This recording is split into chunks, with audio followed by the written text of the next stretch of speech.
Labą dieną. Labą dieną. Ar pataikiau į retų lygų centrą? Taip, tai yra retų ir nediagnozuotų lygų koordinacinis centras. Prašau užeiti. Aš esu profesorė Lina Jankauskaitė, šio centro vadovė, šio mažyčio centro, bet labai daug dirbančio. Mūsų kolegė, docentė Rūta Navardauskaitė ir mūsų vyr koordinatorė Daiva Burkienė. Kas yra reta liga? Liga, kur serga 5 iš 10 tūkstančių žmonių. Kiek retų lygų centrų šiuo metu yra Kauno klinikose? Mes turime 26 centrus, 26 kaip tik kūrėsi centras, tai mes labai džiaugiamės. Kada minima retų lygų diena? Vasario 28 dieną arba paskutinę vasario dieną. Kokia pagrindinė centro funkcija?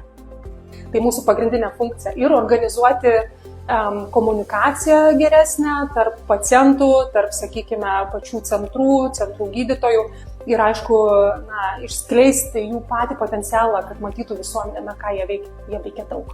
Kaip atrodo jūsų darbo diena? Mūsų veikla iš tikrųjų labai apimanti didelės erdves, organizuojam nacionalinės tarptautinės konferencijas. Mano veikla apima tikrai irgi daug veiklų, labai plačiai, nuo informavimo iki bendradarbiavimo su pacientais, su jų artimaisiais, su specialistais. Labai ačiū už pokalbį. Iki.